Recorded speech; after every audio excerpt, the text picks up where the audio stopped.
Someone once asked me, why did you choose New Zealand? And this is a story that I say.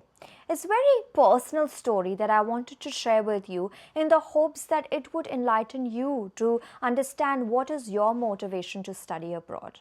Studying abroad was never in my long term career planning.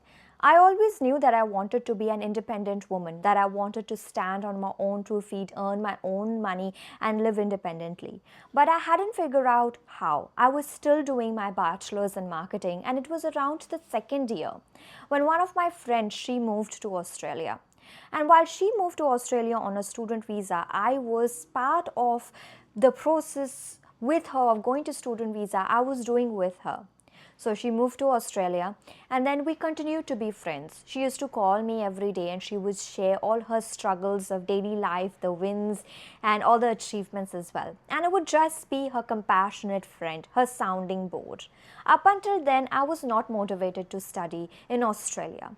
But then something changed in my life as I moved to the second year of bachelor. I started noticing that I might be going through an identity crisis. I wanted to find myself. I wanted to become my own independent person. I saw my friends, they already had it all figured out, that some of them were going for a master's, some of them were going to get married, some were moving abroad, some were pursuing their jobs, someone were moving back to their home cities that they had migrated into Kolkata for. And it was at that moment I thought that maybe I need to start thinking seriously about what the next step would look like. And that is how those conversations with my friends actually became coaching conversations. So from friendly chats, it became to actually researching about what did Australia had to offer. So as soon as I started doing my research about Australia, in the first 2 weeks, I knew that it was not the right option for me. Not only because of the price point, but it was not seeming like the right fit for me. I wanted to go to some place that was absolutely away from the entire world, that I had no relatives, no friends, no family, and I wanted to redefine who I was. That is when I started to look for opportunities in New Zealand. And the more research that I did, the more it felt like it was aligning with my requirements. And my requirements was I wanted to be in a country which was safe for women. I wanted to be a country where they don't judge me for my identity or who I was. I wanted to be in a country where I could live an independent life, earn my own money and live my own life. I wanted to be in a country where it was peaceful, clean and green, and I had no friends or relatives and I was just starting from the scratch.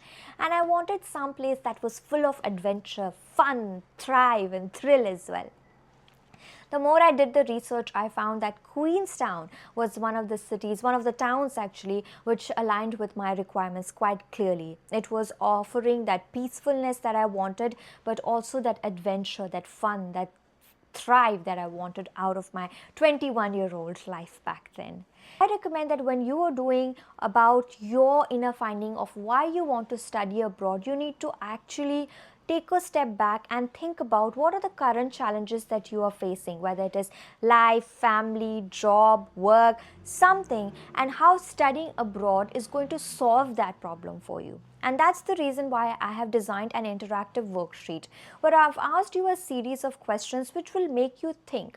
I highly recommend that you download this worksheet on a piece of paper, get a printed copy out of it, take a pen or a sketch pen or color pen or whatever works for you, and maybe alone time, spend some alone time and write the answers, write the thoughts as they come. The more you write it down, the more you will find out where the gaps in your knowledge is, where the gaps in your problems is that you still are not aware of. And from there, you will find out your reason, your motivation of studying abroad and how New Zealand can solve that option. A lot of people tell me that they want to come here for permanent residency. And yes, permanent residency is great. It gives you the freedom of starting your own business, just like I did. It gives you the freedom of work. It gives you the freedom of travel. It gives you the freedom to live without an expiry date. So it's a great goal to have for sure. But If permanent residency is the end goal, then what are the many steps or many goals that you need to take in order to reach to be a permanent resident? So I would recommend that you spend time with yourself, find out your passion, find out your motivation, find out your reason why, because this is the reason that you will need to constantly come back to when things don't go the way that you want. And trust me, there will be a lot of times during your journey to New Zealand when things will not go the way that you want or how fast that you want it to be. And time is one of the most valuable assets of an international student. It flies very fast, so you better be prepared and better act quick.